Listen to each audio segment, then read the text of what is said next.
في المكان المناسب من أجل وضع الكرة في الشباك. هذه الأمور لا تحدث صدفة بصراحة، تحتاج إلى ذكاء كروي.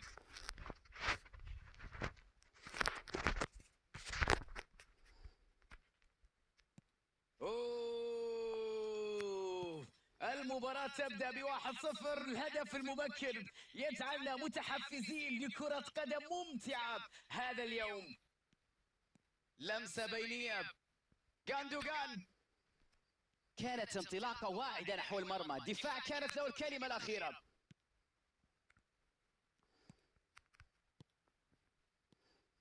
فرصة الثانية على التسديد. يجب أن نشيد هنا بالدفاع لمنع الهجوم رغم الانطلاقة اللي كانت تبدو واعدة وتشكل خطر كبير جدا لولا تألق هذا الخط الدفاعي الرائع. يلعب كرة على اليسار الآن بدون رقابة. عنده نيمار، أخطأ لكنها مرت بسلام.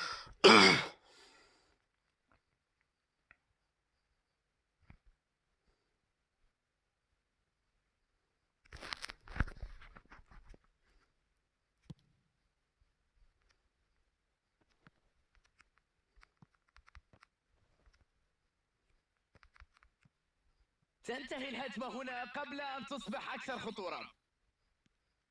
نيمار، مساحة كبيرة أمامه، والآن الكرة ملعوبة للأمام. الآن إمكانية المرتدة. حلول كثيرة كانت متاحة في هذه اللعبة، لقد كان بالإمكان أفضل مما كان. ضاعت فرصة متاحة وخطيرة جدا. يحاول لعب الكرة إلى الأمام، والآن فرصة للتحول الهجوم. لا تسألني كيف ضاعت، لا أعرف كيف ضاع الفريق هذه الفرصة المتاحة. شيء غريب، شيء خيالي بصراحة. هدف محمد صلاح، الحارس مرة أخرى ينقذ فريقه من كرة خطيرة. محمد صلاح، نعم حاول أن يسجل لكن واجه حارس غير عادي، تمكن من صدها من ردة فعل غير عادية. لم ينظر جيدا قبل إرسال الكرة العرضية، وتخرج الكرة إلى رمية جانبية.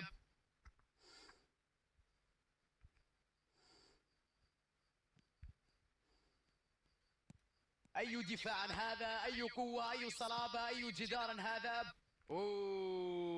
تدخل جميل واعتراض أجمل.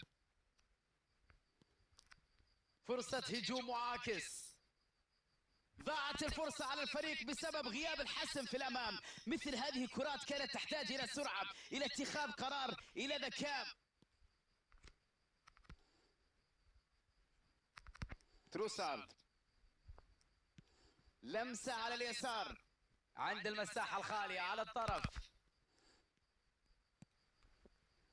في وقت مناسب جدا يقطع الكرة. تمريرة سيئة لا تصل إلى تروسارد. يا إلهي، جول! لا يمكن أن يضيع مثل هذه الكرات. لو كنت مكانه بالتأكيد سأسجلها. مرة أخرى يسجل، يؤكد لك على الثنائية. النتيجة الآن هي هدفان مقابل لا شيء. واضح جدا للجميع بصراحة مجريات هذه المباراة تقريبا يمكن القول أنها في اتجاه واحد. والتسديد، نهاية 45 دقيقة أولى.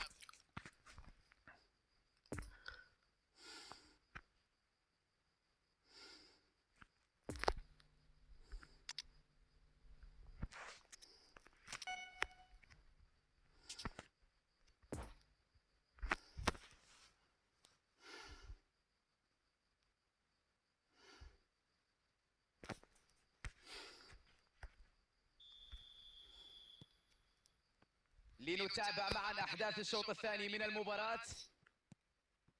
إذا ما نجح الفريق الخاسر في تذليل الفارق في وقت مبكر، هذا الأمر سيعطي فرصة كبيرة من أجل العودة، ربما بعد ذلك قلب الطاولة لما لا في هذا الشوط الثاني.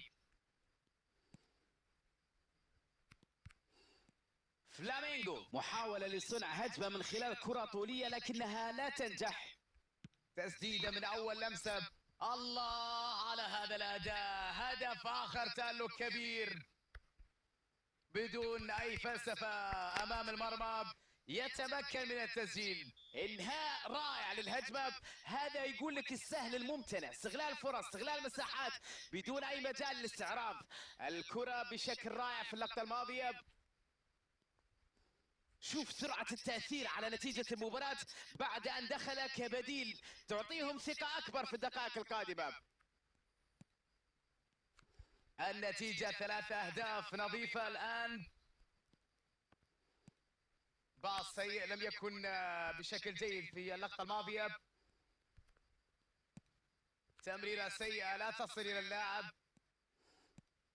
ولا لديه ديمبلي.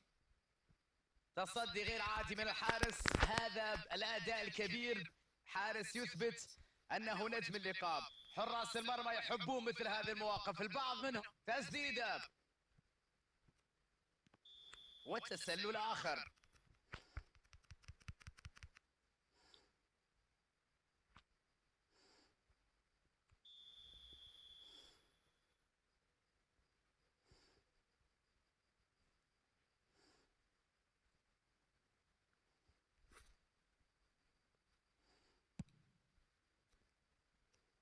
هرنانديز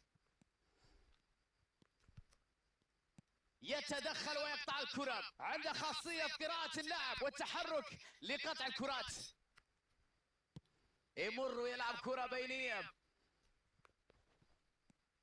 يستعيد الكرة سريعا، يلعبها في المساحة. كان عليه التصرف بشكل مختلف هنا، ربما في المرة القادمة يتعلم من الدرس إذا كان هنالك مرة قادمة.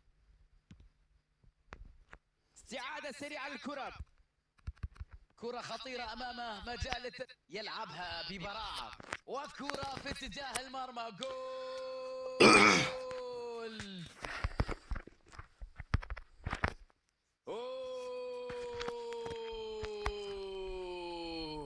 يلعبون مباراة غير عادية في هذا اليوم. ما هذا الأداء، ما هذه الكرة، ما هذه المتعة. يا عيني على هذه الكرة الجميلة اللي نستمتع فيها. هدف آخر يؤكد على قوتهم هذا اليوم، لا يمكن إيقافهم. هدف لا يمكن أن تلوم فيه حارس المرمى اللي لم ينجح في رؤية الكرة. الثاني يأتي يبصم بالثنائية في هذه المباراة. سيطرة غير عادية مطلقة تماما بالطول والعرض في هذه المباراة. بينية جميلة، ليونيل ميسي. كوندي يبعد الكرة، باص سيء لم يكن بشكل جيد في اللقطة الماضية. كرة تعود إلى منتصف الملعب. بداية هجمة كانت مبشرة واعدة، لكن الهجمة في الأخير انهارت بسبب رعونة عند المهاجمين. الكرة ملعوبة من مسافة، معه الكرة ولديه المساحة ليشكل خطورة. الله على هذه المهارة.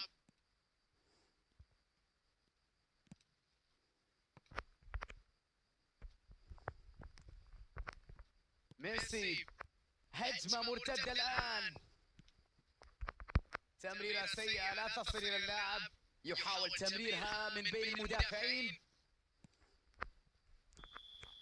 وهكذا انتهت المباراة مع انطلاق صافرة الحكم. واجهوا فريقا أقوى منهم هذا اليوم، كانوا كمن يحارب طواحين الهواء، لكن لولا حراسة المرمى الجيدة لساءت الأمور.